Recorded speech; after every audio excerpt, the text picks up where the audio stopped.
On this week's episode of Ride the Lightning, the Tesla unofficial podcast, I've got highlights and analysis from Tesla's critical Q3 earnings call. Yes, they were profitable, and not only that, they blew away Wall Street's expectations. Plus, some end-of-week kerfuffle about the pricing on the Performance Model 3. Let's talk about all of it.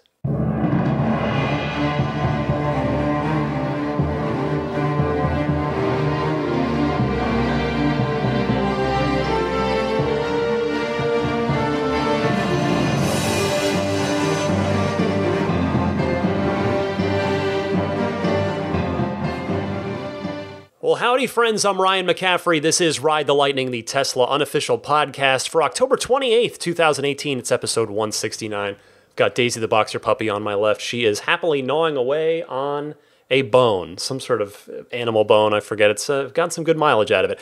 Anyway, I don't want to mess around because this has absolutely been a bonkers week of Tesla activity, culminating here minutes before I sat down to record. A whole, as I said in the top opener, a kerfuffle about the pricing of the Performance Model 3. There's been a change there that may be of interest to some of you who have been on the fence about whether to go dual motor Model 3, if you've been interested in that, or maybe the Performance 3. Talk about that in a bit. But first, lots more to get to.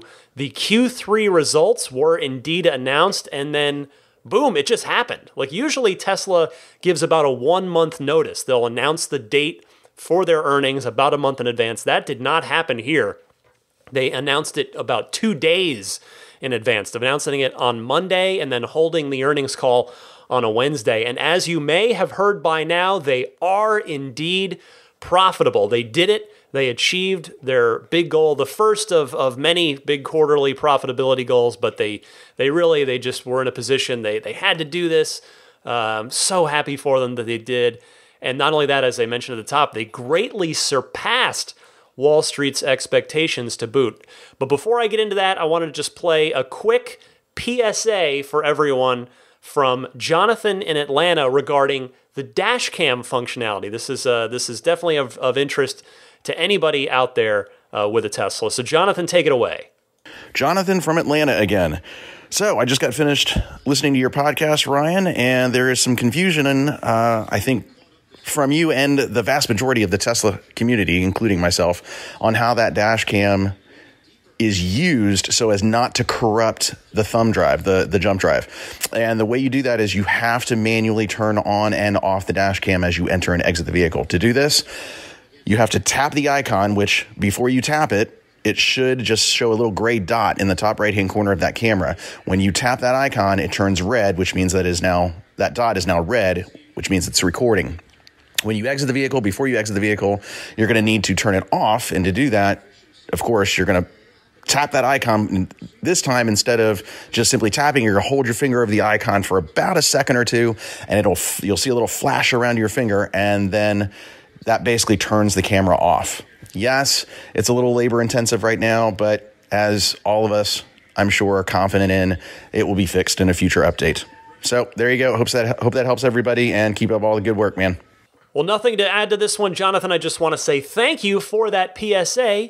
This is why I love the hotline calls, because we all get to help each other out and all learn stuff, me included. That strategy has worked brilliantly for me. I've been using it for about a week ever since Jonathan called in, so passing that along to all of you guys. So let's get to the Q3 earnings call, starting with, as always, Elon Musk's opening statement. This one isn't quite as long as typical. Usually I have to tell you to buckle up for like a 10-minute audio clip here, but this one's a bit shorter because Elon brings in a bunch of other Tesla executives who I broke all those out separately, so we'll get to those. But first, Elon's opening remarks.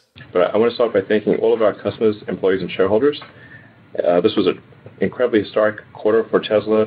Model 3 production stabilized. We delivered a total of 84,000 vehicles globally, which is more than 80% of the vehicles that we delivered in all of 2017. In fact, we delivered more cars in this quarter than we did in all of 2016 in a single quarter. Model 3 became the best-selling car in the U.S. in terms of revenue and the fifth best-selling car in terms of volume. We saw higher revenues and significantly better profitability in our energy business. In fact, I think for solar, it may have been the best quarter ever for solar. We achieved GAAP net income of over $300 million, increased cash and equivalents by $731 million, and achieved a greater than 20% gross margin for Model 3. And moreover, we expect to again have positive net income and cash flow in Q4, and I believe our aspiration certainly will be for all quarters going forward. I think we can actually be positive cash flow and profitable for all quarters going forward, leaving aside quarters where we may need to do a significant repayment. But for example, in Q1 next year. But I think even in Q1, I think we can be approximately flat in cash flow by end of quarter. This quarter was made possible by the incredible execution of our employees across the board, from sales, production, delivery, service, energy, engineering, finance, and all of our G&A teams. Really, every part of the business executed incredibly well. I want to thank everyone again for incredibly hard work. I especially want to thank customers who helped. It's like I've never even heard of this. Maybe this has happened before, but I've never heard of a case where a company's customers actually cared about the future of the company so much that they volunteered their time to help the company succeed. I think that's amazing. Just don't see that anywhere. So, yeah, this really chokes me up, actually. This quarter, we started rolling out version 9 of our software, which is our biggest software upgrade in 2 years. And Model 3 received a 5-star safety rating in every category and subcategory. I got the lowest probability of injury of any car that the U.S. government has ever tested. Looking ahead, we expect to produce and sell even more Model 3s in Q4, and expect that trend to continue into Q1. And we're excited to bring Model 3 to Europe and China early next year, given that the market for mid-sized premium sedans in those regions is even larger than in North America. I've said before that we must prove that Tesla can be sustainably profitable. This quarter was an important step towards that, and I'm incredibly excited about what lies ahead. So this is, just so proud of the Tesla team, our customers. Really appreciate the support of our long-term shareholders, I just want to say on behalf of the Tesla team, we're just super appreciative of your support through what has obviously been a very difficult time. So that part where he thanked the owner volunteers and then stopped and got choked up for a moment, I want all of you guys to rewind to that in this podcast and listen to that again, because guess what? He's talking to you. He's talking to us. We now know that Tesla was indeed profitable in Q3, and while 99%, actually make that 99.9% of the credit goes to the incredibly hardworking Tesla team, all 45,000 strong of them. You guys who don't work for the company, but only love it and its products and its mission, you guys helped contribute to that success. I just want you to take stock of that. Just soak that in for a moment. Again, I don't want to downplay for a second the huge effort of the formal Tesla team, but all of you out there should feel good knowing that you did help make a difference for Tesla this past quarter. That is quite, to me, again, someone who cares a lot about this stuff, that is simply awe-inspiring, and you could hear that Elon felt the same way. Now, I don't want to gloss over what else he said because there was some important stuff in there. The big one, I think, was that European orders, no doubt for the left-hand drive markets, though Elon didn't specify, may begin by the end of the year, meaning the orders, not the deliveries, but the orders. So we have to take that to mean December for now. So shout out to my European listeners because that is awesome news. And guys, by the way, my European friends out there, when you do order, please kindly consider using my referral code. Get that 6 months of free unlimited supercharging. Anyway, the other item of note that Elon mentioned is something we've heard before, but worth pausing, I think, to reflect on again. That the Model 3 was the best-selling car in the United States last quarter by revenue.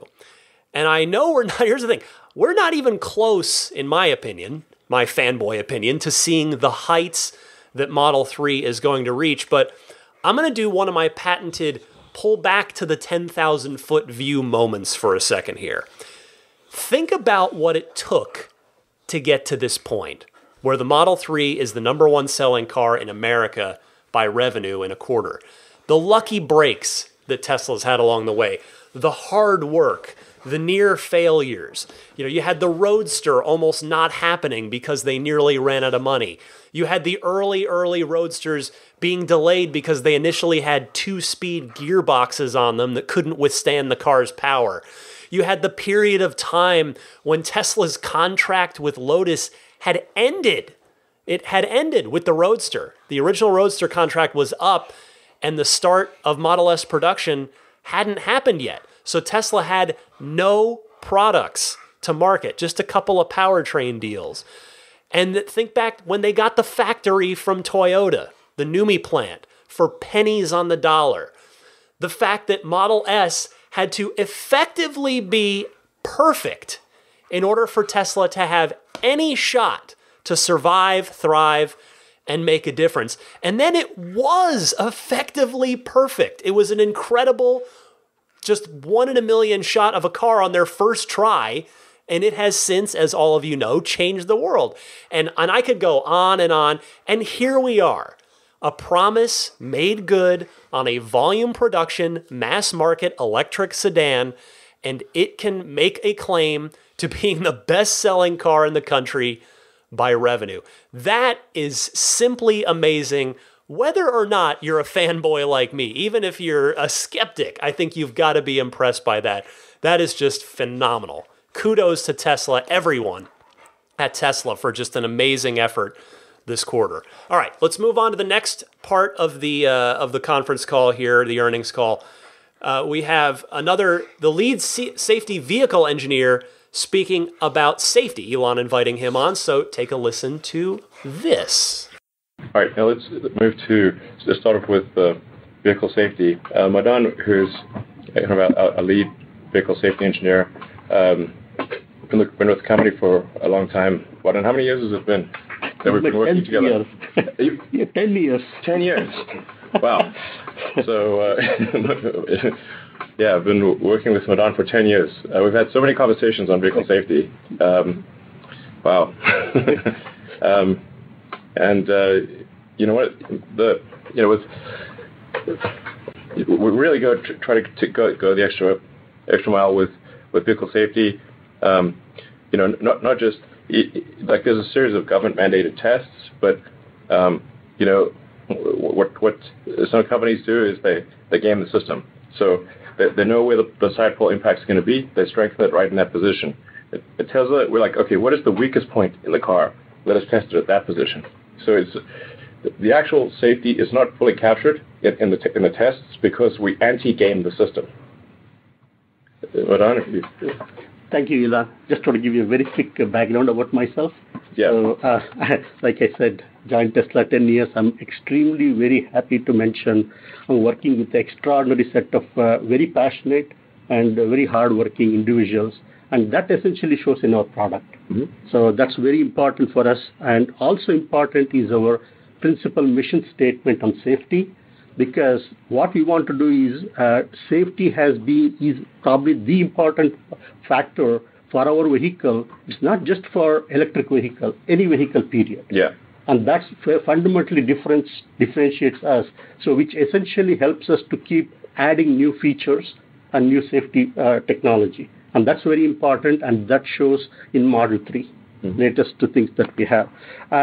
Also, the fact that we have an electric vehicle, the design and architecture gives us a fundamental benefit over traditional vehicles. Mm-hmm. And that takes care of, for example, whether you have a block of engine in the front, where we can work with using a pretty much open architecture in the front. And the whole fact that you have all the electrical and high voltage and motors and all of that almost below the center of gravity of the vehicle, right, you say lowest probability of reduced rollover risk. Yeah, and that significantly benefits. I think architecturally we have Newton on our side. Correct. And having Isaac Newton on your side is definitely the way to go. Okay, exactly. So in the latest series of tests, I would like to specifically talk about Model 3. NHTSA did a series of tests, actually 4 tests, for 1 frontal, 2 side, and 1 rollover test. And if you look at, we have been calculating how can we distinguish within the 5-star. There are so many vehicles that already get 5-star. Yeah. And if you look at within the 5-star, they're not all the same. Yeah, all the same. Exactly. So if you look at there is a matrix we came out with, which is a part of US NCAP rating itself as the lowest probability of injury, and Model 3 has the lowest. And just to give you a context, there are total of 900 plus vehicles since 2011 which have been rated. So the fact that Model 3 is the best among all the 943 to be exact. Right. So that speaks the volume, and I'm very happy to say that Model 3 has achieved. We are not stopping right now. Yeah. What we would like to do is next is how we can make use of the active safety and autopilot features and make it even more improvement. So the next area that we're focusing on, how to integrate active and passive safety. That's our next area of challenge, which we will improve for sure. Yeah, it's worth noting that the safety extends to not just people in the car, but also pedestrians. Correct. Yeah, so not having a big engine block in the front of the car is really helpful, because if the car were to hit a pedestrian, we'll get to active safety next, because the best thing is obviously not to hit a car or pedestrian.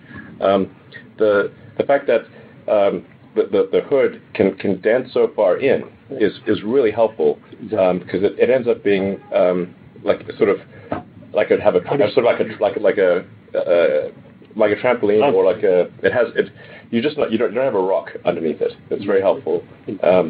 So it's helpful for pedestrian safety and for the safety of people in the car. And then even if you have like a head-on collision with another car, the extended sort of crumple zone of a Tesla Model S, X, or 3 is helpful to the people in the Tesla and the people in the other car. So it's not just the people in the car.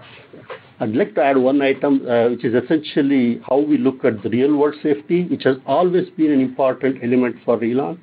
So if you look at our blog post, we showed how we handle the center pole impact in the frontal. By the way, that's not part of NCAP rating.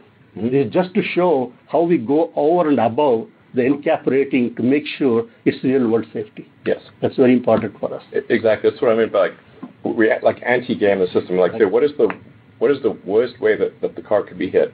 Not just sort of strengthen where we know the test will happen and that kind of thing. Obviously, we're all in these cars. Our friends are in these cars, families in the cars, so we care a great deal about safety. And a lot of people think safety is boring, but not at Tesla. So, thanks, Ron. Thank you for your decade of hard work and the rest of the Tesla safety team. I just really liked Elon's quote in there about having Isaac Newton on your side, but I also thought the figure about 943 cars tested by the NHTSA since 2011, that the Model 3 tested better than, was really interesting, because I think that really helps put it in perspective. I also thought it was cool that he said, at Tesla, safety is not boring, that they have fun with it, they take it very seriously, and they're always trying to improve, and the crash results on all 3 cars speak for themselves. All right, the autopilot update was next. From Stuart Bowers and Pete Bannon, take a listen to what's up in the world of autopilot. With that, let's move on to the autopilot, and if you guys could just give an update on sort of autopilot software, AI, and hardware. Yeah, that's great. This is Stuart Bowers. We'll soon begin to roll out the team's most advanced autopilot feature ever, Navigate on Autopilot. In our last release, we launched a new set of neural networks that combined together provide a view of everything happening around the car. With Navigate on Autopilot, we'll use information to understand exactly where the car is on the highway system and to automatically change lanes, handle forks, and take high curvature exits to follow a nav route. Initially, it will require drivers to confirm lane changes using the turn signal before the car moves into an adjacent lane. Future versions will allow customers to waive the confirmation requirement if they choose to.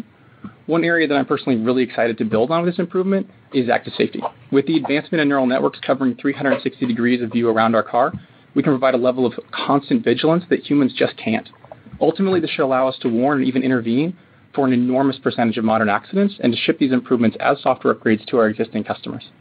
And we have a lot of, we see this all the time in the data where the car will do an automatic braking event and save a pedestrian or another car from impact.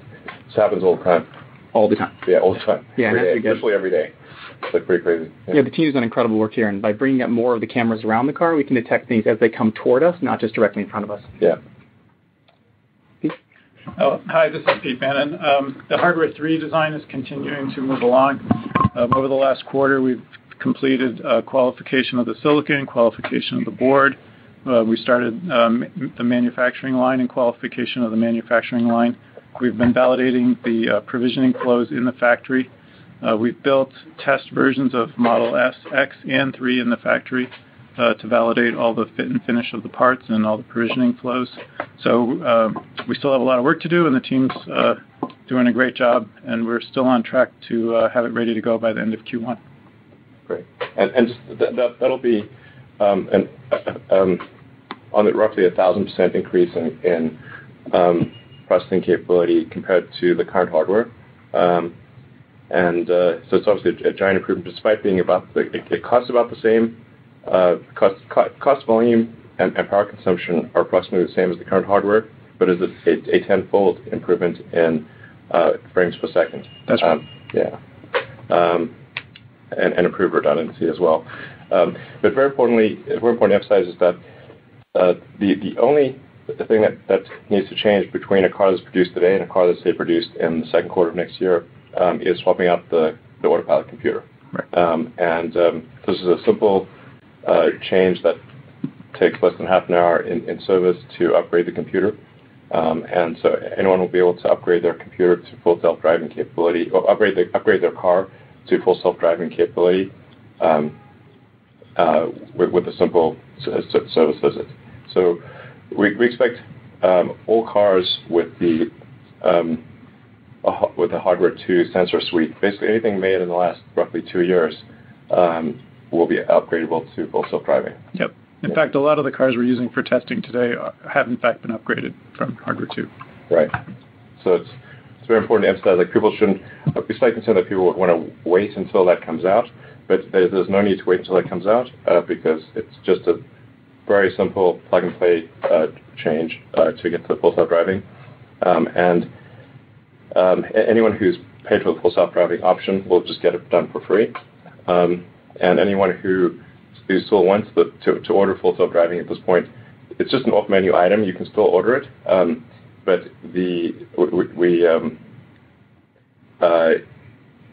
took it off the order menu just because it was creating a lot of friction in the sales process, and people didn't understand the difference between enhanced autopilot and full self-driving.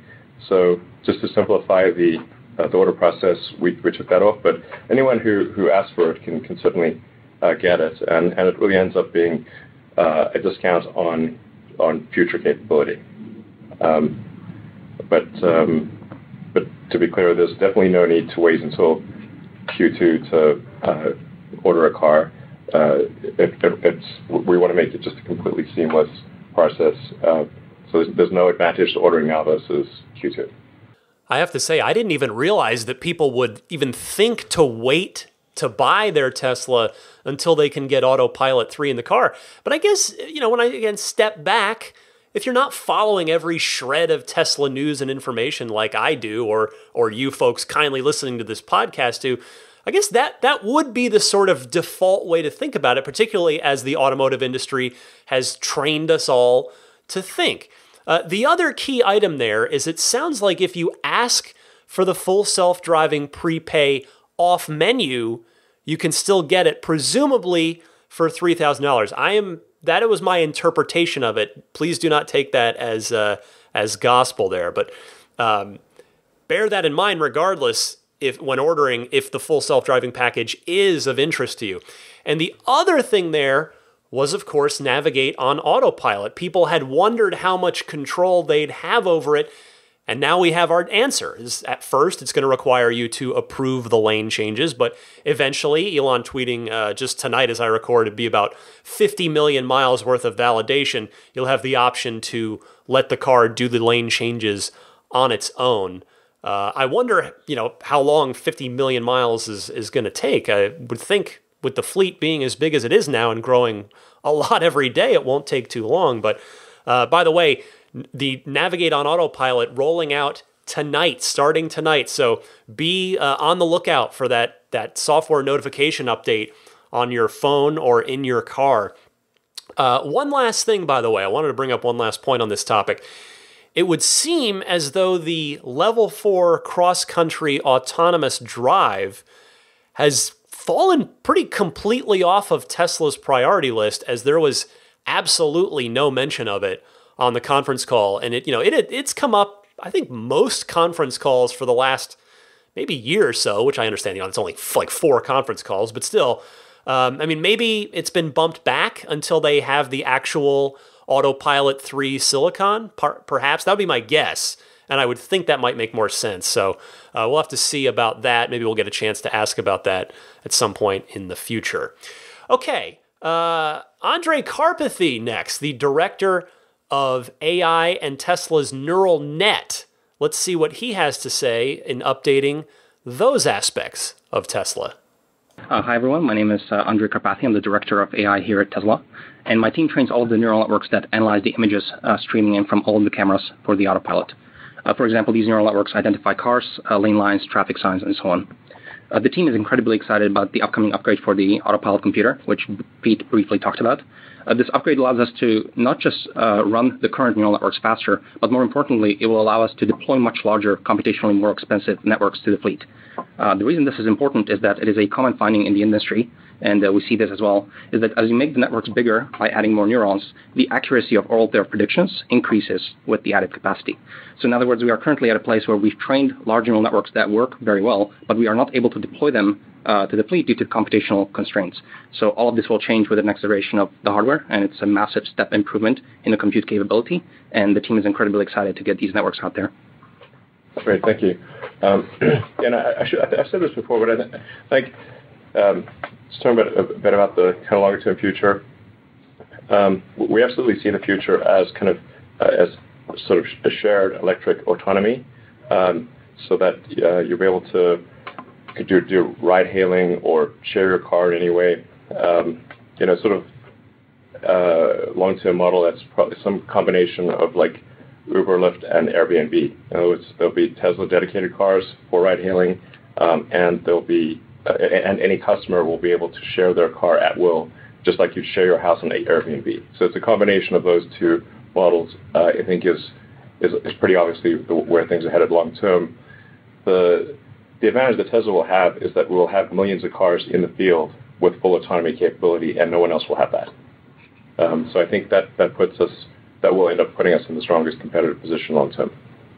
It's always fun to hear Elon talk about the ride-sharing network. The Airbnb analogy seems like an apt one. I never really thought about it that way. It's probably just me. I'm sure all of you probably that was super obvious. I'd be curious how many of you out there are interested in participating in it when it launches. I admit, I personally am just too picky about my cars that I would not trust strangers in it, even when they're not driving and the car is. Certainly to each their own, absolutely. It could be a good source of revenue for people while you're at work. Your car can be working for you, but I will say this, I am definitely going to use it as a customer when I'm traveling, whether it's on business or if we happen to be on vacation. I'll want to be riding in nothing but Teslas wherever possible because I'm used to them. They are smooth riding. They are safe. Absolutely, I'd want to use that. Next up, battery production. We got a question about cell supply from one of the financial analysts, and you have JB Straubel chiming in on this with Elon Musk as well. So JB and Elon, take it away. JB, you want to take it? Sure, I can speak to that. This is JB. We have had a period where the supply was fairly tight for Model 3, but it did not really constrain the Model 3 production in any significant like for way. A week. Yeah, maybe for a few days. Yeah. The impact was larger felt on the energy products. Yeah. And that still is somewhat tight, but we do, as we pointed out in previous discussions, we do have third-party supplies of energy cells, so that production can continue even independently of the Panasonic supply in Sparks. So that's been very helpful, and that is expanding in future quarters. And also the Panasonic supply is expanding. The productivity of existing lines is continuing to improve with a lot of hard work from the engineering teams and just operational stability. And we continue to bring online new production lines. So even just in the last several weeks, we've started up yet another cell production line with Panasonic, and through the end of the year, there's another line coming on, and then one shortly after that. So there's a steady increase in the total supply that should keep us ahead of even Model 3 growth, and also should let us have a larger percentage of energy supply be sourced from Giga locally. Yeah, we are making a pretty nutty amount of the world's lithium-ion batteries. And Martin, I think we're, at 60% or something? Yeah, so at the moment, if you look at, for example, for Q3, all electric vehicles made around the world, their total battery capacity was about 20 or 19 gigawatt hours, and what we produced in Q3 was about the same or a little bit higher. Okay. So about half of world's batteries, basically. Well, and is that because we also source cells from Japan and elsewhere? Is that you talking just Giga or? So just the Giga itself is about 20, and on top of that, SMX is I don't know, another 4 or 5. Yeah. So just a little context there for how big Gigafactory has gotten to be already in terms of their output. That is just wow. I mean, that's a wow right there. That is crazy how huge that is. Okay. There was a question from an analyst here about the mid-range battery, about the mid-range now versus starting to send cars abroad to Europe. So here is Elon speaking to that topic. Well, we're trying to provide the most affordable electric car options that we can, and since we just don't have the ability to get to the $35,000 car right away, we thought this might be a way to offer it as an intermediate step, and that's really it. We expect to start producing in significant volume for Europe in January, and obviously it takes some time to ship. So deliveries, probably pretty significant deliveries in Europe, kind of in the late February, March timeframe, because cars have to get all the way from California to a customer in Europe. For us, the cars only counts as delivered if it reaches the end customer and all the paperwork is completed correctly. So it's the highest possible standard for considering a sale. Yeah. And also to APAC, you start delivering cars. Yeah. We may or may not deliver cars in APAC in Q1, but certainly in Q2. It'll be kind of borderline as to whether a car is delivered in APAC by the end of Q1. So I can't say that for certain. They're definitely in Europe, and then definitely in APAC in Q2. Well, it looks like my theory about the mid-range battery, not that it was any kind of deep, profound thought, admittedly, was accurate. Also, there's a bit more for you in there on Europe and Asia Pacific, which, by the way, that's what Elon meant by APAC, if you're curious, Asia Pacific region. Correct me if I'm wrong, but I believe most, if not all, of mainland Europe is left-hand drive, correct? Isn't it just the UK that's not, I think? So I think I'll have to look that up later. Anyway, global production was the next topic at hand.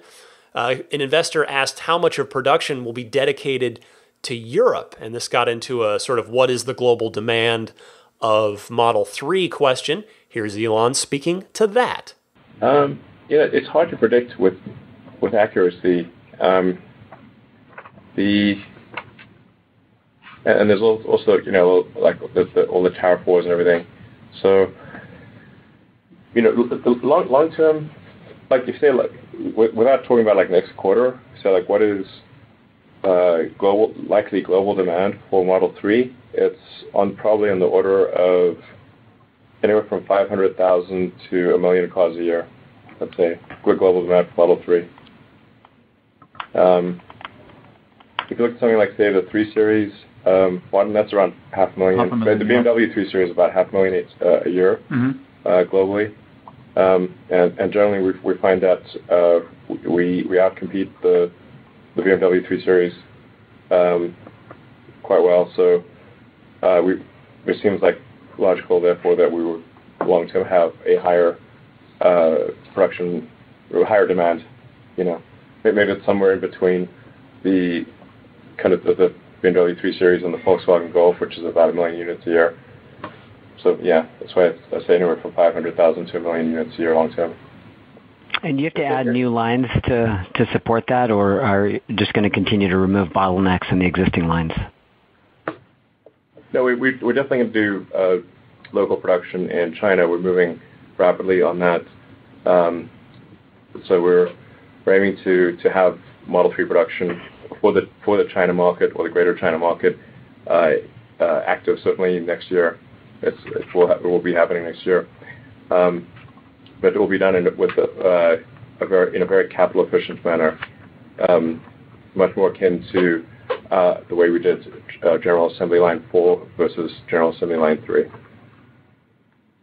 And then we'll also have a factory in China and in Europe long term, because it's pretty silly to make cars in California and ship them all the way to Europe as far. Especially in high volumes. Yeah, exactly. Especially if it's I'm not talking about the S and X, I'm just talking about the 3. So S and X will continue to be made in California, I think probably exclusively here. But for cars where we're trying to maximize affordability, it makes a lot of sense to produce those cars, at least on the continent where they are consumed or bought. Well, to me, the only real nugget of interest in that little clip was that the Model S and Model X will always, at least for the foreseeable future, be made at the mothership in Fremont. Model 3 and Model Y will be manufactured on multiple continents, which certainly dovetailed with a news item earlier this week that said that the Shanghai Gigafactory is set to make a combined 250,000 Model 3 and Model Ys per year once it spins up. I'm going to guess that the Roadster is going to get made in Fremont because it's going to be relatively low volume, and Elon will be able to keep kind of a closer eye on it, I think, and Franz as well, for that matter. So we'll see about that. But the Semi, that's the one. I know I've mentioned this before, but the Semi, when you think about it, that's going to be relatively low volume as well. In fact, probably even lower volume than the Roadster, at least maybe in the beginning, but maybe I'm not quite right on that. Anyway, it'll still be relatively low volume, but the Semi is going to just, by nature, take up so much space and need, remember, so many motors. It's a bunch of Model 3 motors, and it's the same battery cells, that I'm guessing that one is going to be made at Gigafactory 1 in Sparks, Nevada, because where are the Model 3 batteries and where are the Model 3 drivetrains made? At the Gigafactory. So it makes a ton of sense to build the semi-truck up there. We will probably find out the answer to that within the next year or so. Okay, well, it was inevitable that the $35,000 Model 3, the standard battery Model 3, was going to come up on this call. Sure enough, it did. And here is Elon addressing that after an analyst brought it up.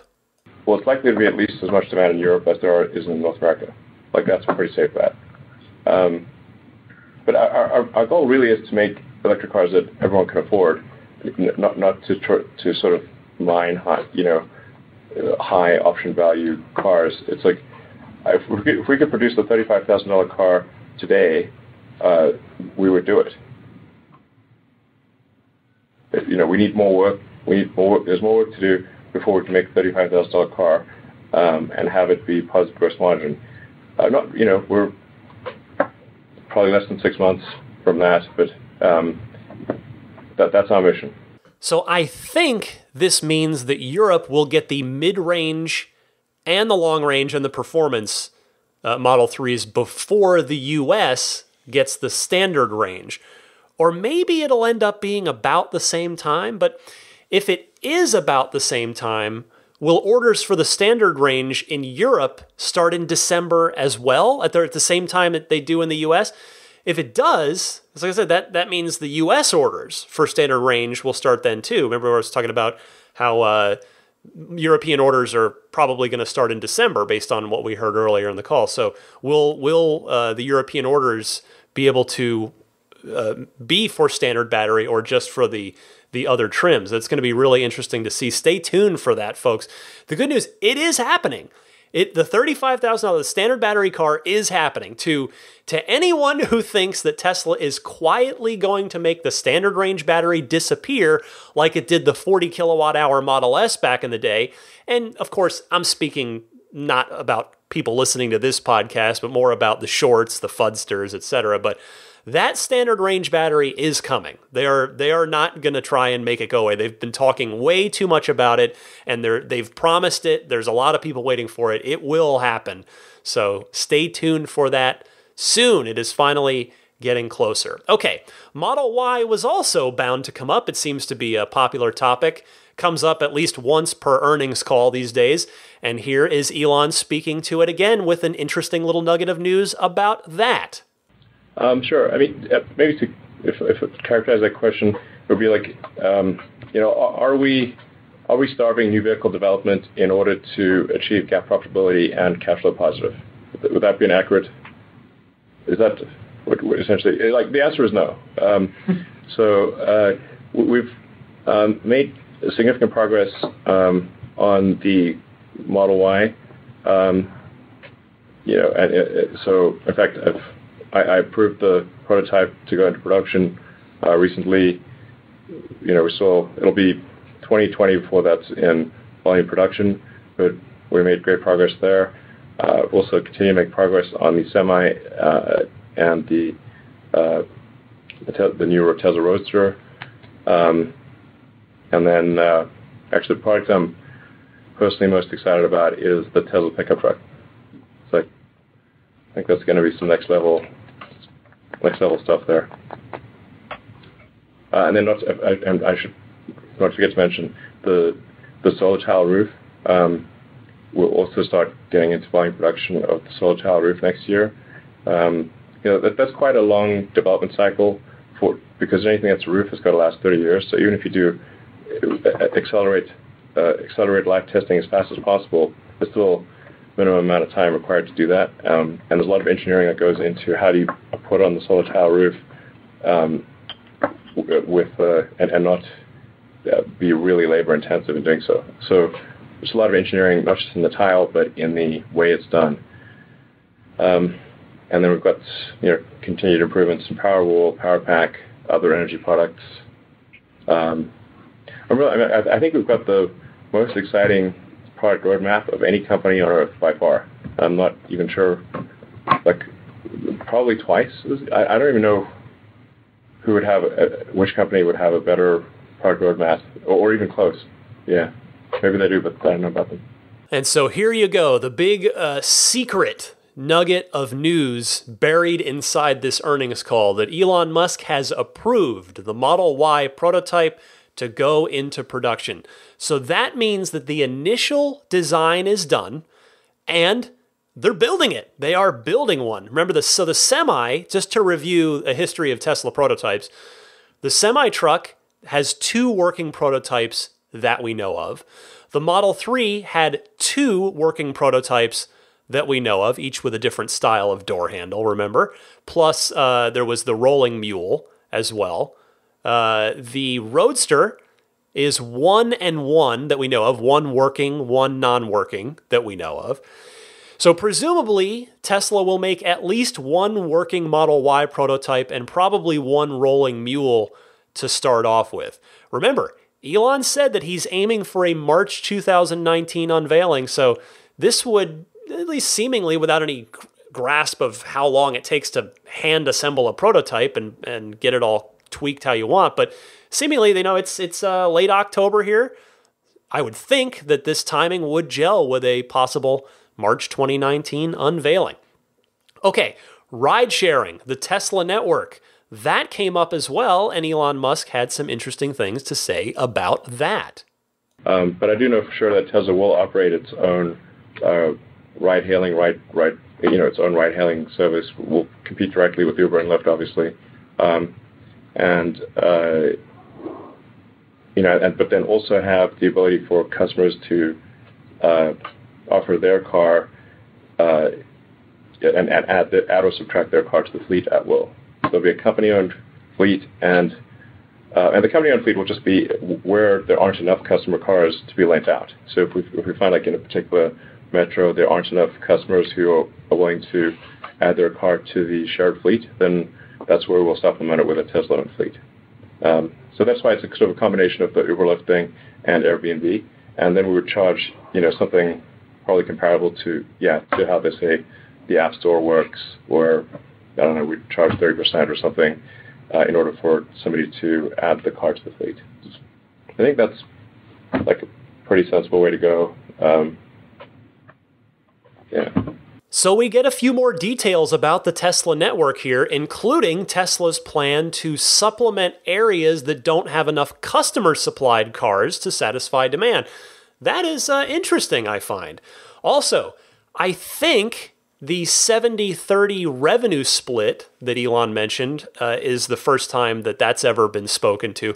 I actually don't know what Uber and Lyft's cuts are when you drive with them today, but I will say 70-30 is not unheard of in the tech world, in that it's actually pretty standard in the games business. If you're selling your game on Steam or on the Xbox Store or on the PlayStation Store, it is a 70-30 cut. The platform holder gets a 30% share there. Now, I know that's apples and oranges, but I guess my point there is that the 70-30 figure is one that does exist in the tech industry already, so it's somewhat normal, I guess would be the way to say that. Okay, just a super quick note here. Elon Musk, what's the top reason to refer a friend to buy a Tesla? Yeah, I mean, really, honestly, the top reason to refer a friend to buy a Tesla is going to keep your friend safe. Well, that was a quick thing, and I have a quick response, and that is, that's a pretty good reason, really. It's hard to argue against that. All right, tax credit time. Elon was asked if the expiration of the tax credit is expected to materially affect production in any way. We don't expect this to result in, yes, the sales tax or the tax incentive in the U.S. Drops in half at the end of this quarter, but then we also start shipping to Europe and then start shipping to Asia. And we certainly do not expect anything that would cause our production to drop below, let's say, a minimum of 5,000 cars a week. But in terms of in the United States, do you expect that it'll slow down demand and sales within the U.S.? I think that as we're able to offer lower-cost versions of the car, that we would expect demand to sustain in the U.S. But I want to be clear, it's not like we're holding back this lower-cost version of the car intentionally. Just like with we're just is there anything we can do to provide a lower-cost car now? And that's where we came up with the depopulated long-range pack. Just basically having a long-range pack with fewer cells. We really care about providing the end customer with the most affordable car that we could possibly produce. So that's viability. And if we could do the smaller pack now, we absolutely would. It's just going to take us, I don't know, at least 3 months to get the production going, and then you've got to spool up production, and that production's got to go to, we've got to make the packs got to go to the vehicle factory, the cars are got to get delivered to customers. So that's why, customers probably see the smaller battery pack on the order of March or something, or February maybe. But something on that order. Okay. And thank you. One thing these do trigger kind of maybe points that are worth bearing in mind. As our quarterly letter indicates, the Model 3 has is the most efficient energy per mile electric vehicle out there. It's got the best efficiency. So we've got the best in terms of miles or kilometers per kilowatt hour, and we also have the lowest cost per kilowatt hour. This makes it very difficult for other companies to compete with Tesla because we are the most efficient car and the lowest cost batteries. So I do encourage our competitors to really make a huge investment. We've been saying that for a long time. And then they're only in this competitive disadvantage because they didn't, we tried to help them as much as we could, and they didn't want to take our help. But so they can use all our patents for free. They can use our supercharger network if they can just have an adapter for our connector or something. We want to be as helpful as possible to the rest of the industry. But the fact of the matter is, we made the investment in the Gigafactory and other companies didn't. And we put a lot of effort into having extremely efficient cars, which the other, having most efficient powertrains, and the other companies didn't. But I'm sure they will over time. But that's what has put us in quite a strong competitive position right now. Well, very, very, very matter-of-factly, Elon basically saying to the competition right there, we tried to warn you about what we were going to do, but you didn't listen. Now we've actually done it, and good luck catching us. So that was the end of the conference call. My closing thoughts on this are, interestingly, if you pay really close attention to these conference call analysis shows that I do once a quarter, you'll notice that wasn't quite as much as I typically pull out, and that's because this was a shorter, tighter, more focused, very on-message earnings call from Tesla. It's probably the tightest and most focused earnings call that I've seen from them. Maybe that's part of a function of the SEC settlement, not necessarily directly, but indirectly. Like, Elon knows that the eyes of the law are on him effectively. So you notice that Elon didn't really indulge in any and every question that he typically does from the analysts, nor did he really give us the looks inside his brain for the long-term stuff, the way that he usually does that makes headlines and gets Tesla enthusiasts excited. This was very on message, but also I just want to add to, maybe that's just part of Tesla maturing as a sustainably profitable company. So the bottom line for this is this. Congratulations to every single person at Tesla on an absolutely amazing quarter, a wonderful achievement, profitability exceeding the expectations of everyone in the financial world. It is just wonderful, wonderful stuff. So I am not done with this podcast. There was more this week. I want to go to a segment that I jokingly named a week or so ago. I said I should just call it the Musk Minute with everything Elon's been up to on Twitter. So here's the Musk Minute, although it's certainly going to go on for longer than a minute. Here's some tweets and other tweets from Elon and other little bits of information. Elon, quote, "To simplify production, many Tesla Model S and X interior configurations will no longer be available after November 1st. Order now to be sure of the one that you want." Well, I took a look to refresh myself. There are 5 of them right now. You have White Premium, which has a dark ash wood trim with dark headliner. You have Black Premium, figured ash wood with dark headliner. You have Black Premium with light headliner. That's figured ash wood with light headliner. Are you confused yet? There are a lot. You have Cream Premium, which is an oak decor that comes in a light headliner. And then all of those can optionally have the carbon fiber trim swapped into them for a small price. And then finally, there is Black Textile, which is the textile seats with a dark ash wood interior trim and dark headliner. So I do think textile is going to go away for a couple of reasons. Premium is standard now on every Model S and Model X. And the seats are all vegan. There is no leather. So there's effectively no real reason environmentally or like price option wise to have the black textile. So I suspect they will go down to 3 total, maybe even 2, depending. I don't know how cream does, but it's possible they could get rid of cream. But I think we might be looking at black premium with the same wood decor, cream premium with that oak, and white premium with probably the same one of those 2 decors. I don't think they'll mess with the third one. So probably that's my guess. Those 3 we'll find out in, I guess, a week from now. I'll know the answer to that, be able to talk about it on next week's show.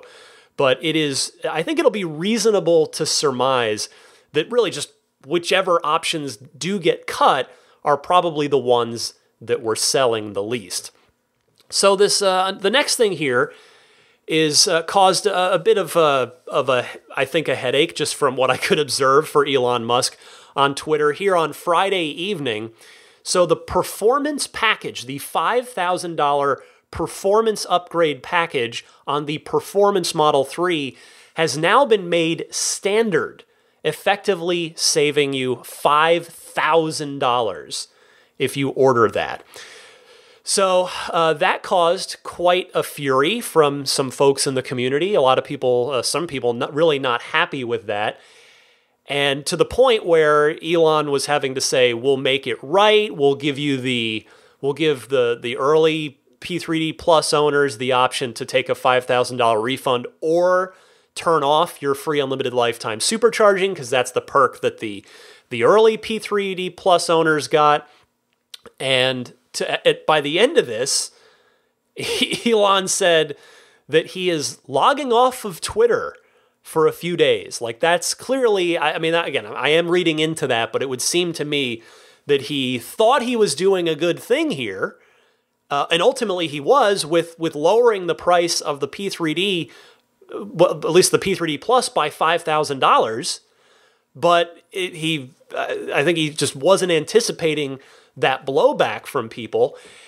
And, you know, I'm not that bothered by it, I have to say, for a couple of reasons.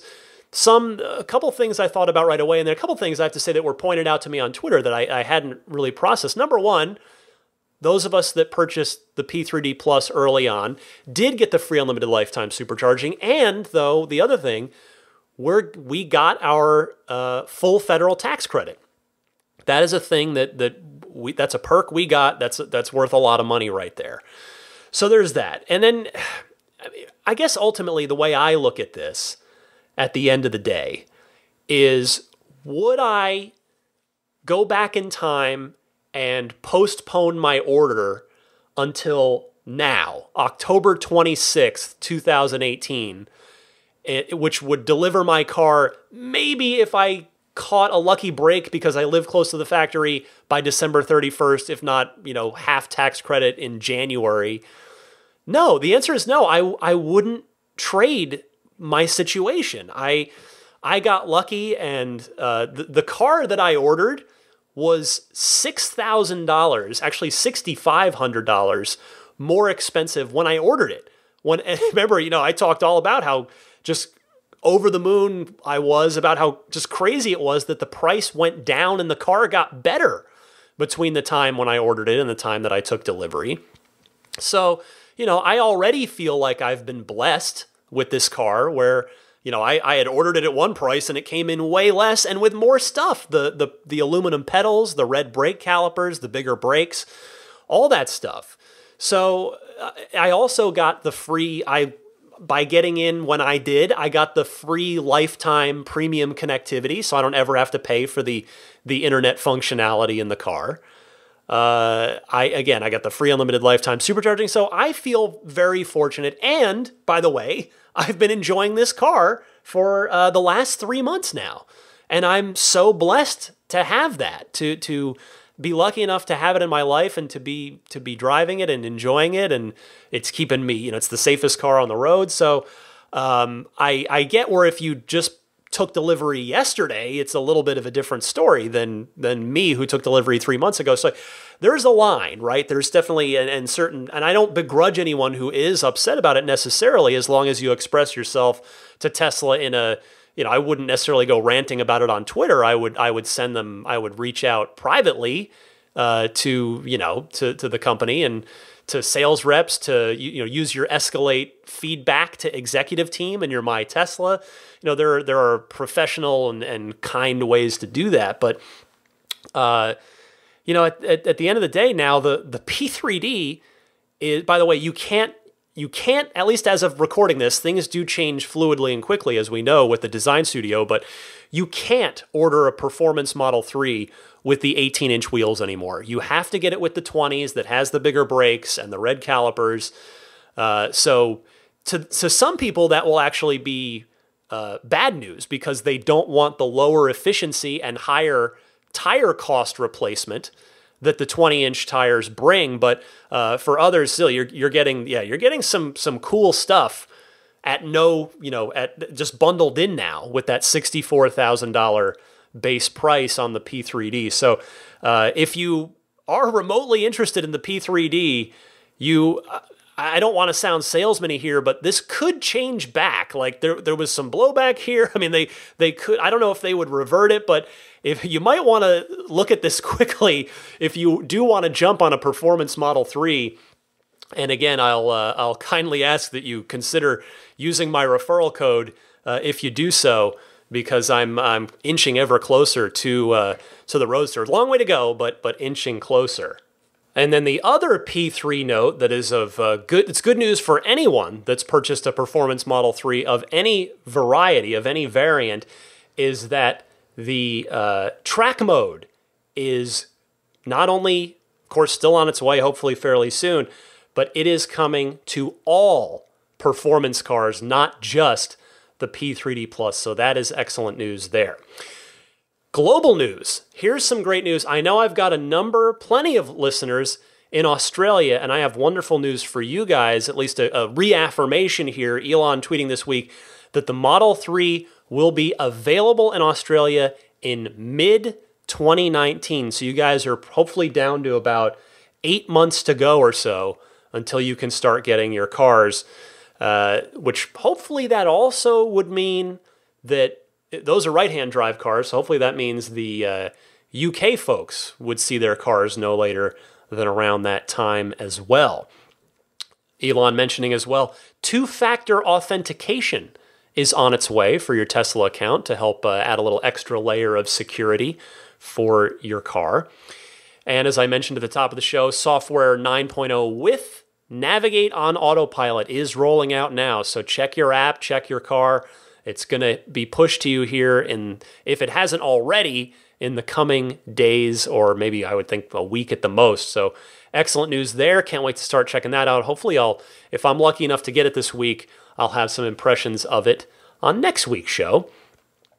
A Twitter user wrote to Elon saying, how about a nudge mode when in auto steer to allow the driver to dodge potholes? Maybe use the scroll wheels together. And Elon saying, good idea. So I thought about this, and it's like, in theory, this sounds cool, but how would the car know which way to nudge?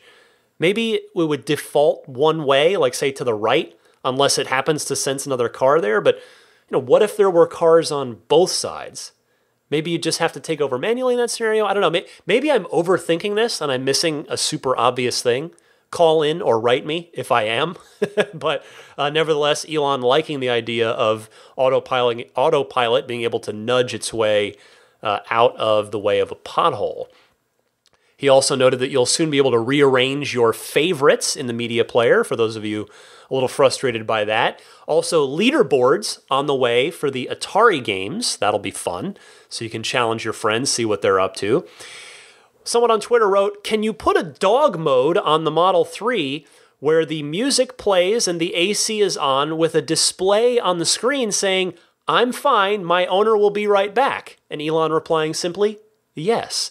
As a dog owner, I happen to find that to be an excellent idea. I would love to see that. I'm not sure not sure I don't think I've left Daisy in the car for any reason yet, but still, that's great. I love that.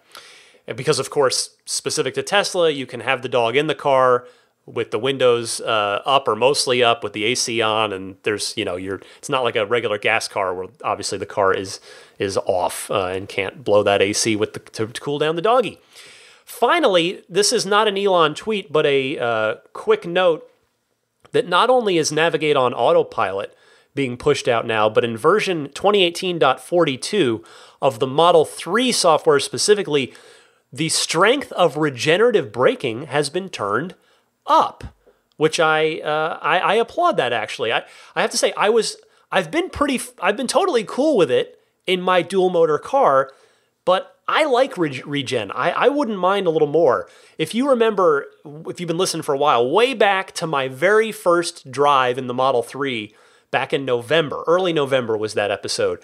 I did note then that the rear-wheel drive Model 3's regenerative braking felt a lot weaker than what I had been used to when driving friends' S's or X's. So the dual motor car feels like it's got a little more regen than the rear-wheel drive Model 3. But regardless now, this is probably going to benefit the rear-wheel drive Model 3 owners the most, I would think, because I would think they should probably see the most change here. But presumably, we'll all notice it. I should, again, if I'm fortunate enough to get that software pushed to me this week, I will be able to let you know what I think of it come next week.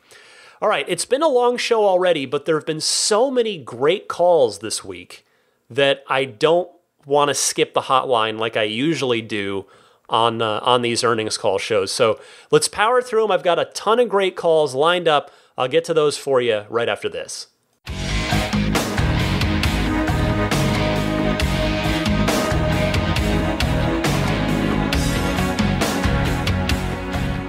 All right, Ride the Lightning hotline time. Your time to shine. Your questions, your comments, your discussion topics.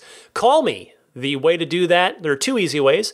Either use your smartphone's built-in voice recording software, record a question. Please try to keep it to 60 to 90 seconds tops. Email that question to me at teslapodcast@gmail.com, or you can leave a message anytime, toll-free, Ride the Lightning hotline. That number is 1-888-989-8752. That's 1-888-989-TSLA, if that helps you remember it a little more easily. And by the way, if you know someone special with an upcoming birthday, anniversary, graduation, or some other special occasion, you can give them a unique gift of recorded voices from friends and family telling them why they're special. The recordings can be podcasted or put onto a keepsake. If you want to learn more, visit lifeonrecord.com. Let's go to Eric Martin in Chicago, who has a mirror tip for everybody now that version 9 has been rolled out. So Eric, please enlighten me here. Hi, Ryan. This is Eric Martin from Chicago, also known as @SoundAnswer on Twitter and social media. Last week, I listened to the show while on a road trip from Chicago to Detroit. I had to suppress the urge to troll GM Tower driving around it in my Model 3 while I was there. On my over 600-mile road trip, I had the opportunity to tweak how I had my mirrors adjusted to make the best use of the blind spot monitoring in version 9. I discovered a sweet spot where I could see the cars behind me up to a certain point, and as they crossed the threshold, disappearing from the mirror, they moved directly into the on-screen rendering on the Model 3 display. It's actually a really cool blending of reality and the virtual rendering of the cars in the display that's actually quite useful. It's a bit of an adjustment to how I drive, but I'm getting used to checking the blind spot on screen in addition to my usual defensive safe driver blind spot checks I've done for years driving. It's actually super helpful and has saved me a couple times from going to Signal when I could get the data quicker from the screen rather than a full turn of the head with, my eyes off the road in front of me. I know there have been some emotions about how version 9 removes the ability to throw the rear view camera to the top of the S and X screen, and I can certainly understand removing a feature people use from software isn't a great idea. But the time I've spent driving an Autopilot 1 Model X, I appreciated the always-on rear-view camera as a feature. However, whenever I've popped it in on my Model 3, my passengers, wife, mother-in-law, etc., usually let out a ugh. In the main, I think that seeing that much data with the road flying the wrong way and all the noise behind you, and especially at night with headlights, the rear view camera used for blind spot monitoring isn't as calm and distinct as the autopilot renderings of the cars can become. It's a shift for sure, but if you're upset about it, try tweaking your mirror settings like I did, and you might find that using the existing blind spot monitoring in Autopilot 2 cars is really great.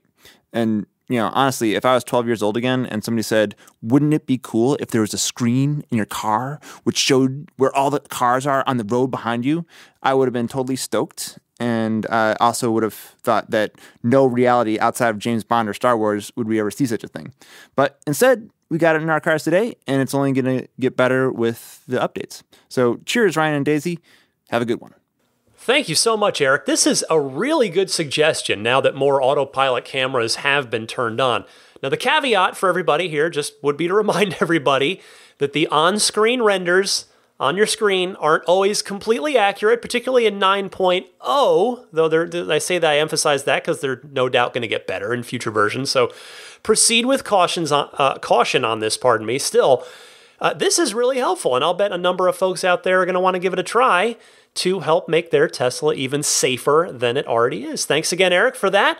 Let's go next to Greg in Fort Wayne, Indiana, with another helpful tip. Hey, Ryan, this is Greg from Fort Wayne, Indiana. For correcting speed limits signs on Autopilot 2, after passing a speed limit sign, I have pressed and held the right scroll wheel and stated, bug report, the speed limit should be 55 here. And then I've had good luck with this, and a couple weeks later I drove the same stretch of road again, and the speed limit was then corrected. Keep up the good work. Greg, thank you so much for that, and I have to say, I've already taken your advice and used that a couple of times this week to report.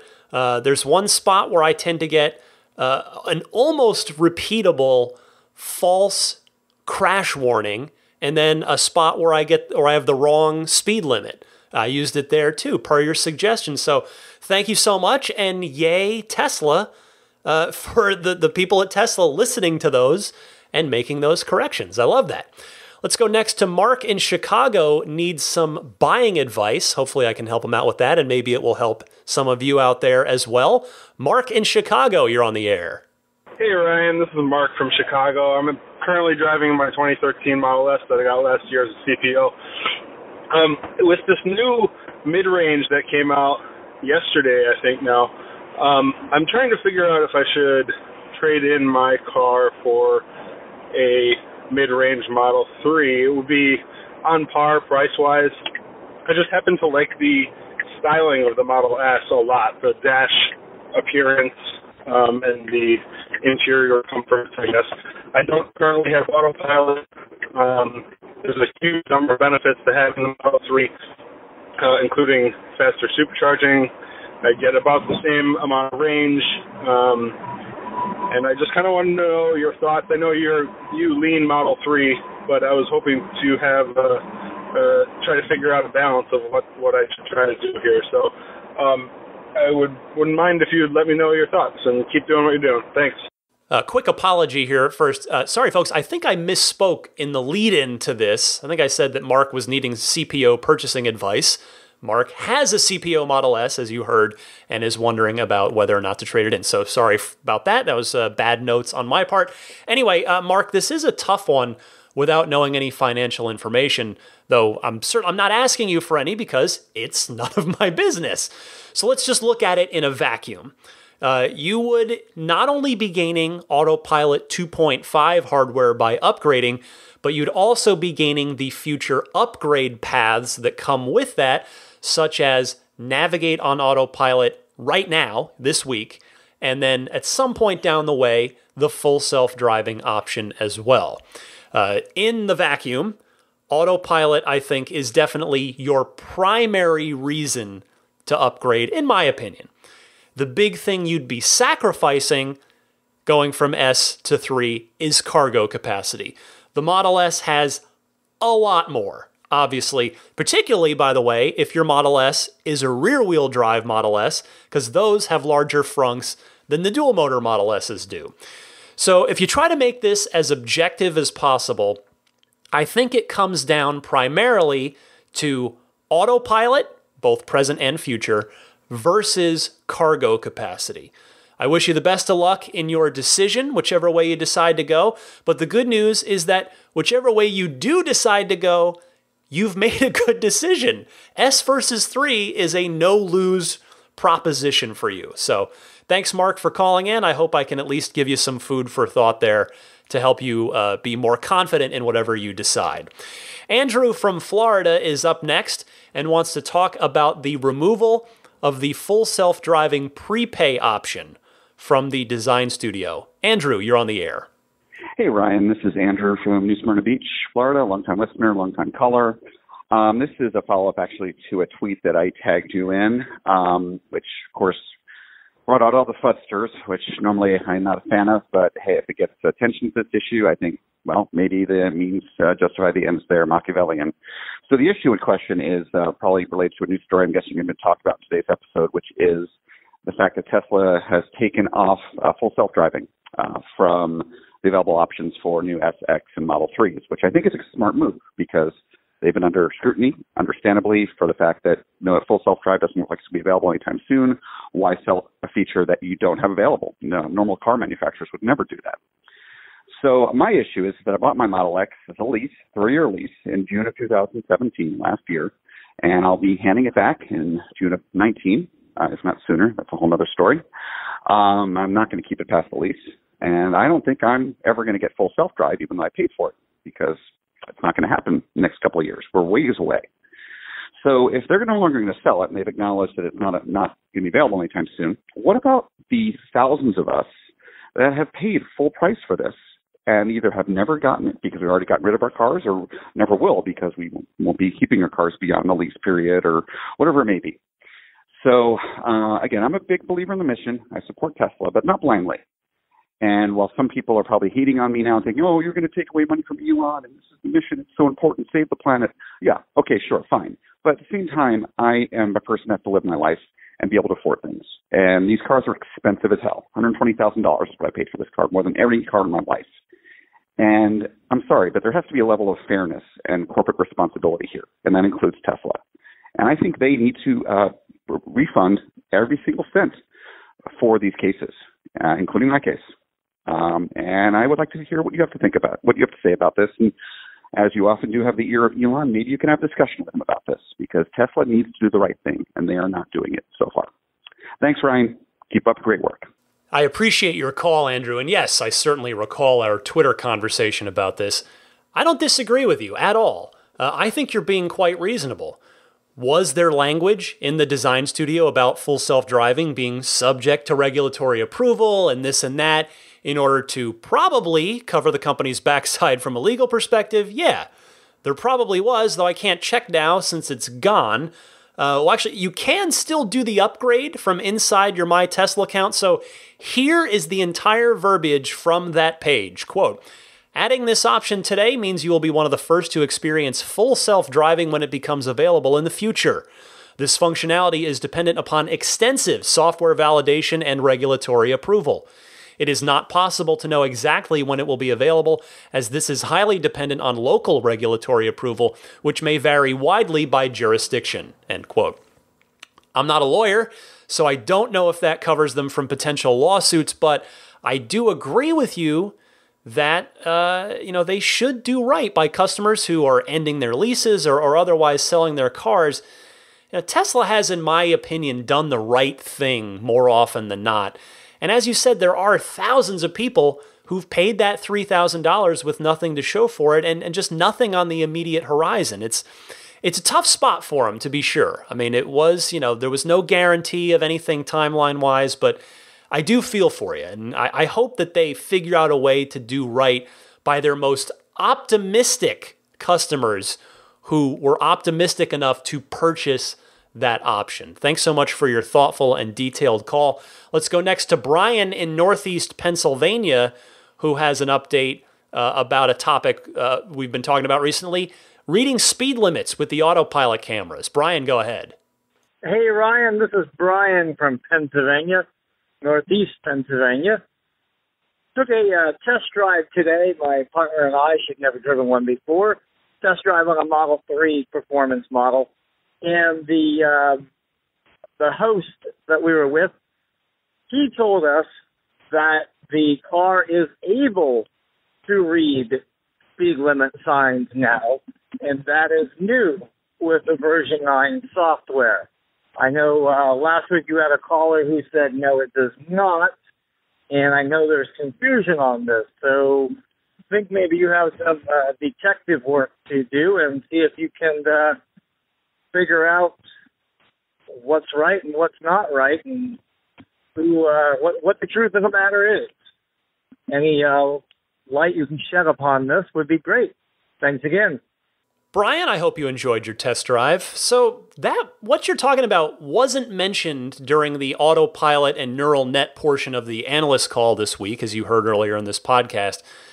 Also, the roads near San Francisco that I drive on that have this problem still have this problem, even after version 9. So with those two sort of data points, I guess, I suppose I'm inclined to think that sales advisor that you rode with may have been maybe unintentionally misinformed about it. But I'm also definitely not 100% certain about my doubt there, to be fair. So if it is there, great.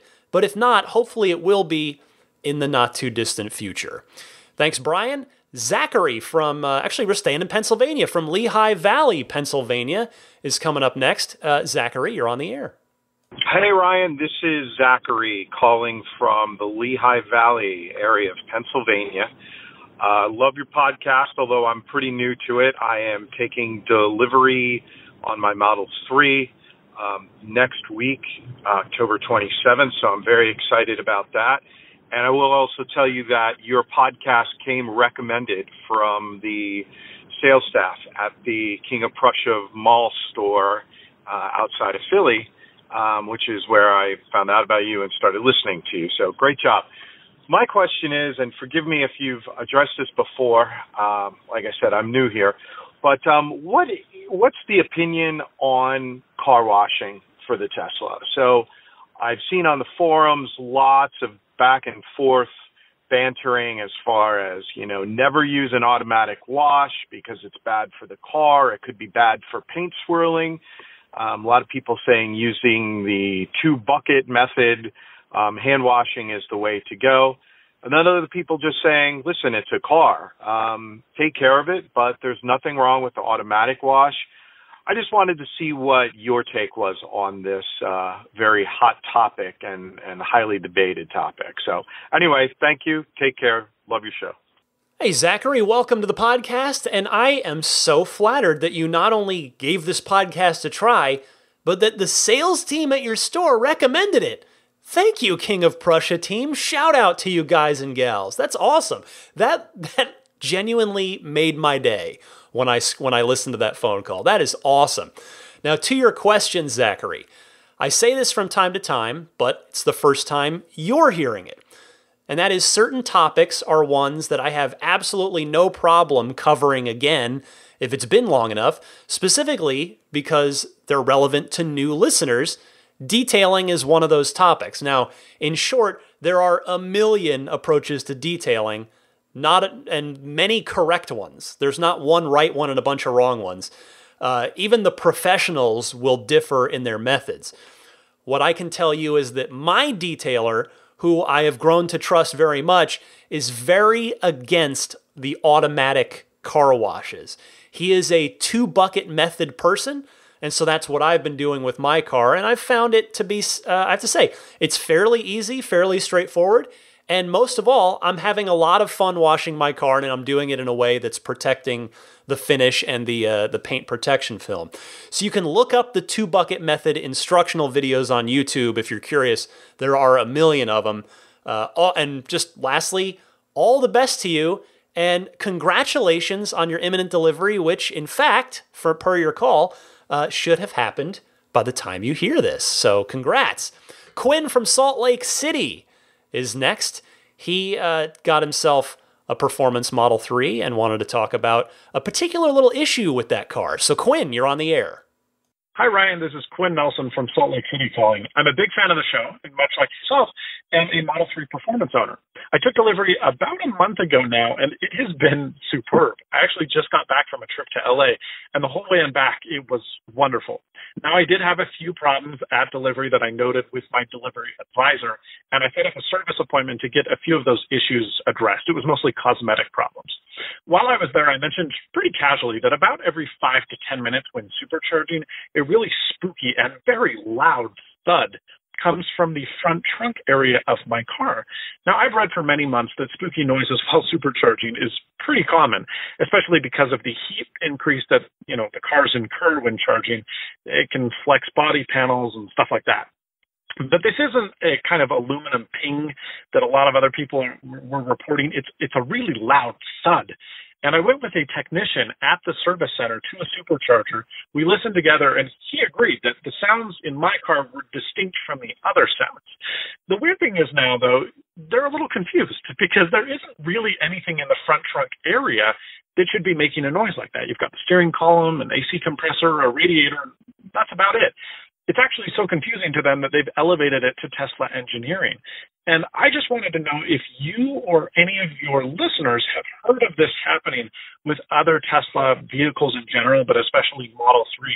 It's a little odd. I'm a little worried and hope that it's not that big of an issue because it's something that I just dropped casually, and now it's this big whole ordeal. Anyway, great show. Keep up the fantastic work, and I'll stay listening. Quinn, thank you for the call and congratulations on your Performance Model 3. So I can tell you that this happens to me while supercharging as well. It's a thud or maybe a clunk. One of those two is the best way to describe it. But from the way you describe it, I don't think mine is nearly as loud as yours. So I guess what I would say is, I certainly don't have the answer to this. Because, if Tesla doesn't have the answer and they're escalating it to the engineering team, I definitely don't have the answer. So the reason I play your call is to not only see, maybe there's some other P3D owners out there in the same boat, but I would love for you to call back or email me once Tesla gets back to you with some sort of diagnosis on this, because now I'm very curious too, and I'm happy to pass along any information that you learn to the Ride the Lightning audience. So thanks for calling in with that, Quinn. We've got Matt from Florida is up next. Matt is a new listener. Let's hear from him.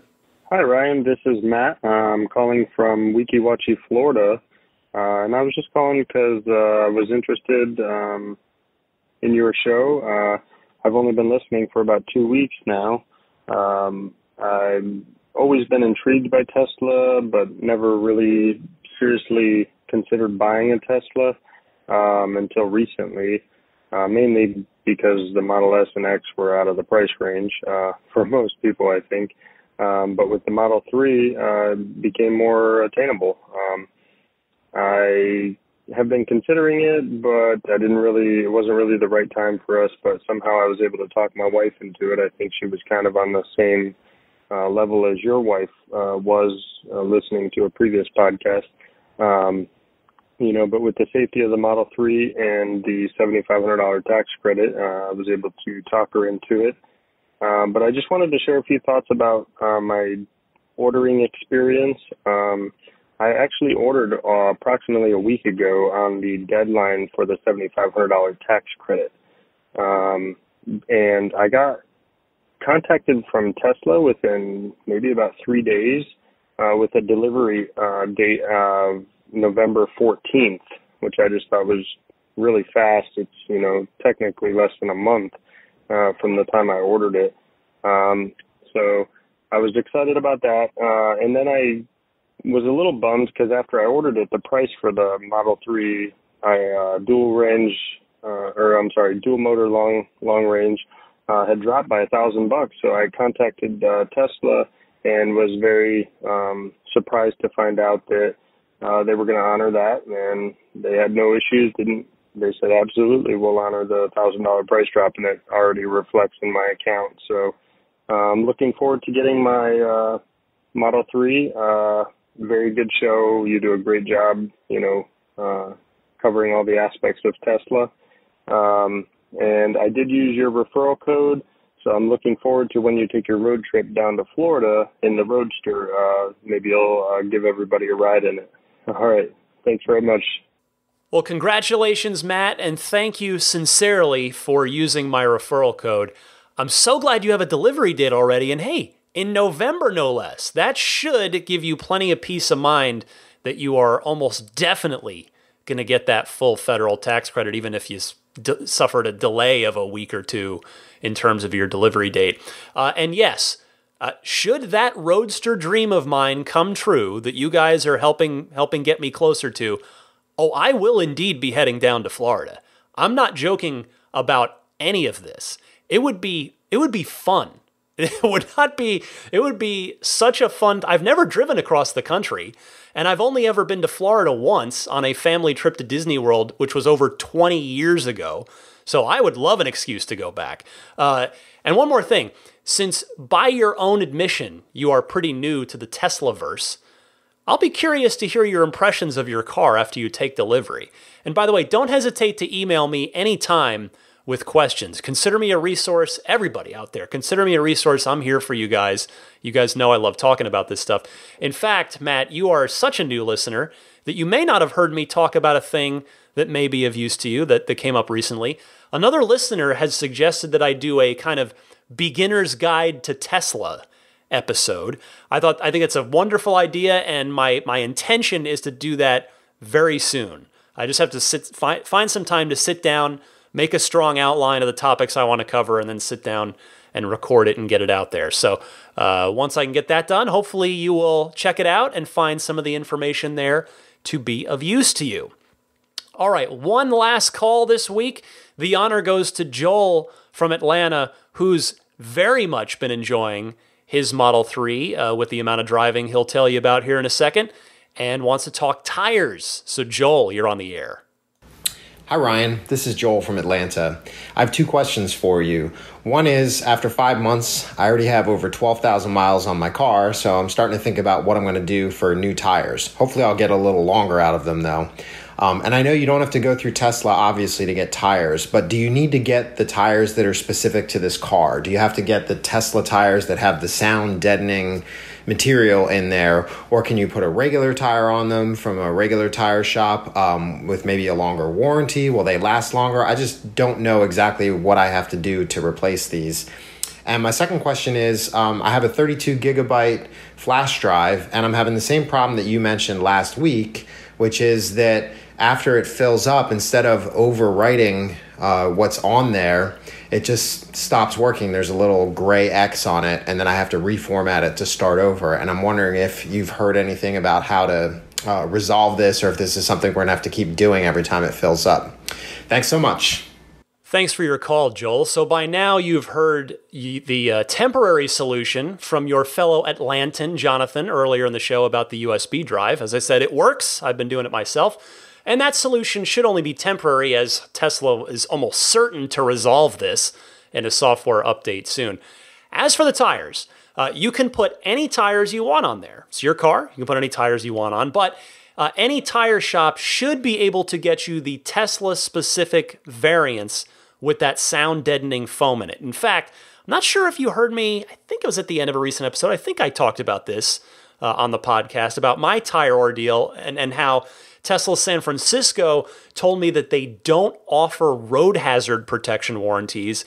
And they told me, after I specifically asked, they told me that I could order the tires, the exact tires, from a tire rack or someone like that with the road hazard coverage, because people like Tire Rack does offer it, and just have those road hazard warranted tires shipped to the service center for Tesla to install on my car. So you've got some options. That's the good news there. All right. Thanks, everybody, for the wonderful calls, as always, in the Ride the Lightning hotline. I encourage you to keep them coming. Either record something on your phone and email me the question via email. It's teslapodcast@gmail.com. Again, 60 to 90 seconds is ideal. Or you can call and leave a message. Toll-free, Ride the Lightning hotline. That number, of course, is 1-888-989-8752. Be right back to wrap things up for you on a very, very busy Ride the Lightning episode right after this.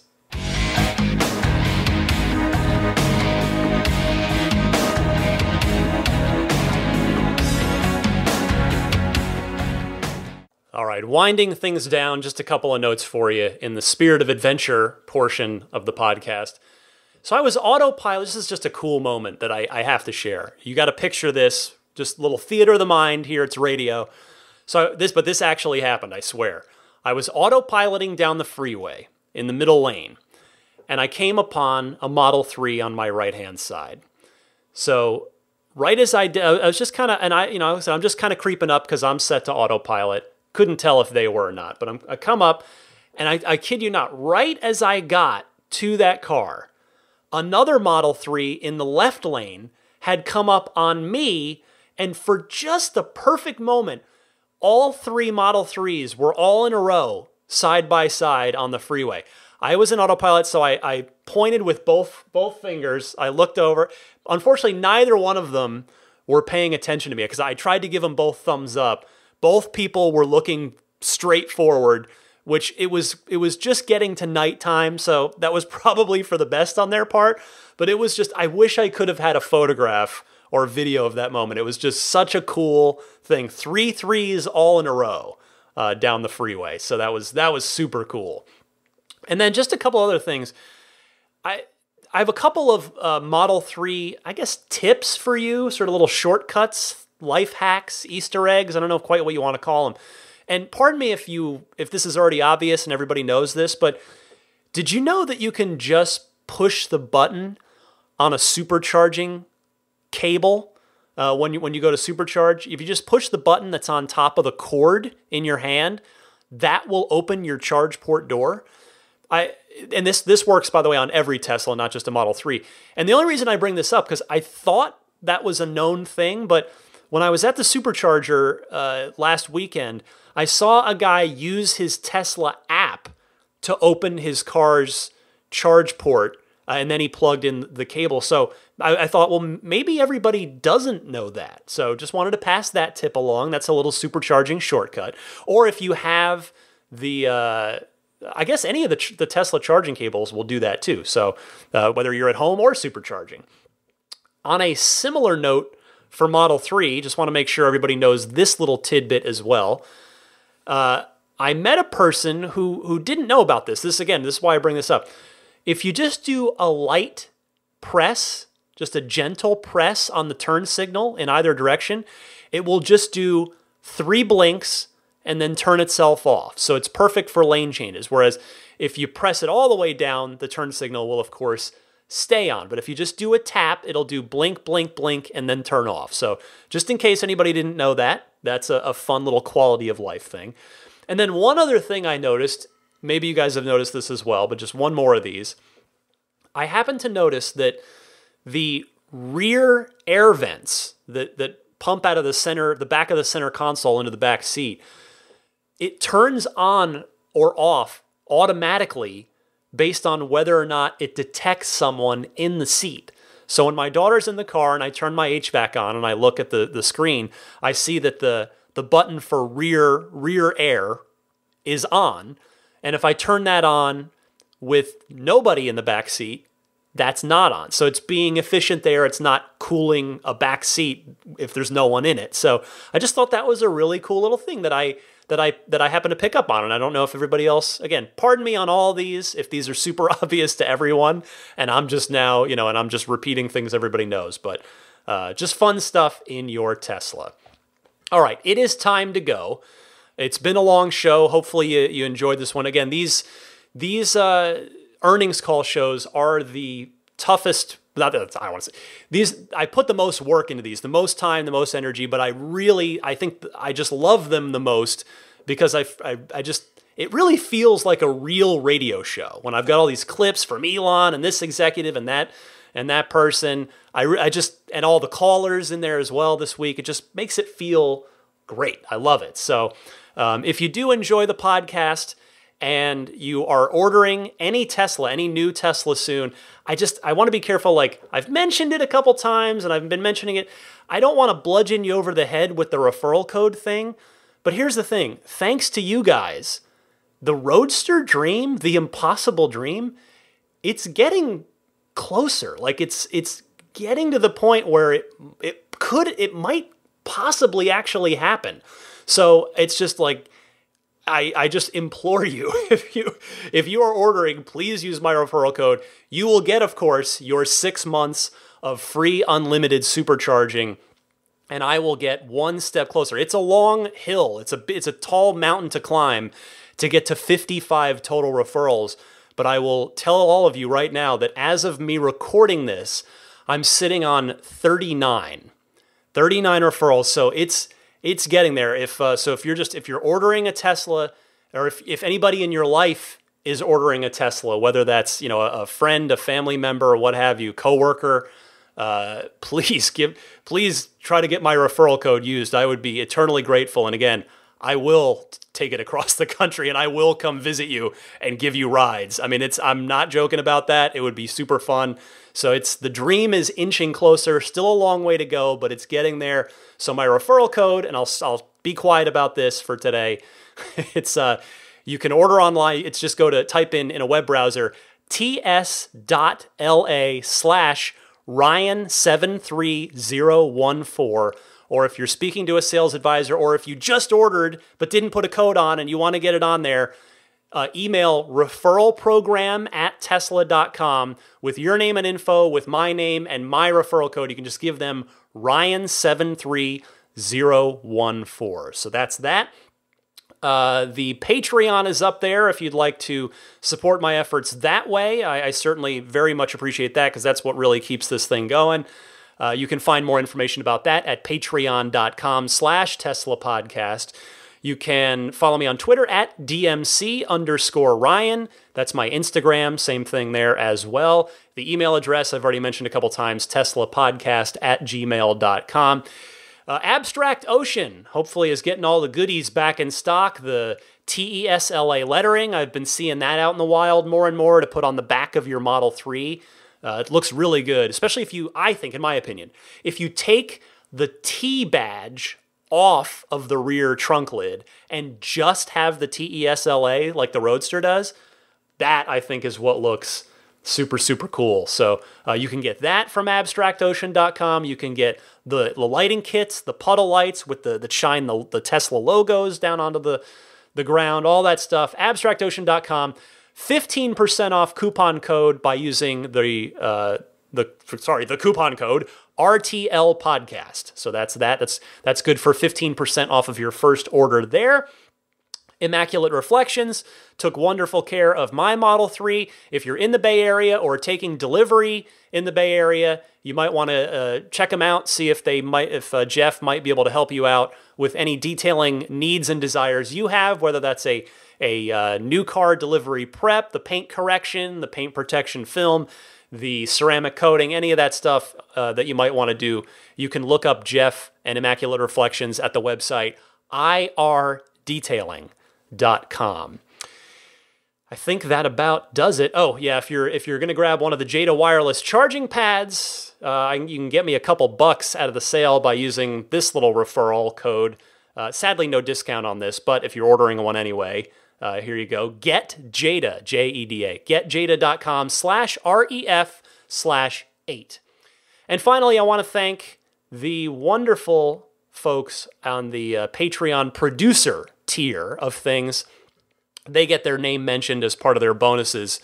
And those folks are Paul Hussey, DJ Harbaugh, Pete White, Wolfgang Obergen, George Cassiopo, David Brander, Jonathan Wales, Alexi Heft, Logan Willis, Matthew Parra, Michael Lester, Robert Miracle, Jason Chalukas, Emotion Rentals, Tim Hyde, Marcus Mayenshine, Lee Sweet, Lars Hoffman, Peter Chalet, Harold Plug, Kenneth Martin, Rome Strack, David Vakil, Ulrich Lassa, Luke A., Eric Randolph, David Nondahl, Luke Miles, Gabriel Soleils, Jerry and Mary Smith, Brian Hope, Rick Cinta, Bill Royko, Scott Gillis, Lyle Austin, Joel Sapp, JC at ev-alliance.co.uk, otherwise known as Cookie UK, and right when my voice goes, my goodness, EV Raps.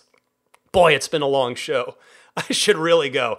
Finally, most of you probably subscribe to the podcast. Again, that's just a totally free thing where it means your podcast service will deliver the show to you automatically every week without you having to seek it out. I'm being told, the reason I want to mention this, I'm being told that Google Play Music is phasing out podcasts entirely. So if you do listen to the show, subscribe to the show through there, Google wants you to switch over to the Google Podcasts app. So you can do that. I'm also on iTunes, Stitcher, TuneIn, which is in your Tesla, Spotify, or the hosting site teslapodcast.libsyn.com, or every episode is on YouTube as well, just in audio form.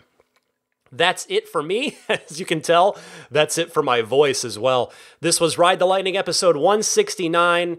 It was an action-packed one, my goodness.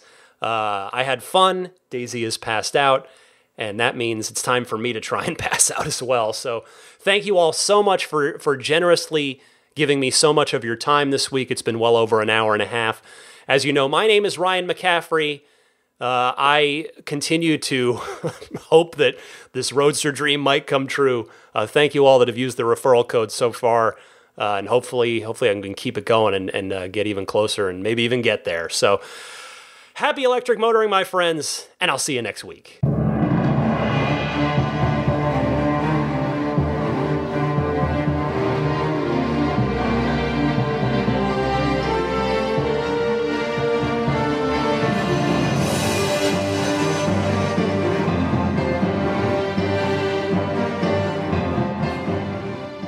I mean, I think a Tesla is the most fun thing you could possibly buy ever. That's what it's meant to be. Well, our goal is to make it's not exactly a car. It's actually a thing to maximize enjoyment. Make it maximum fun.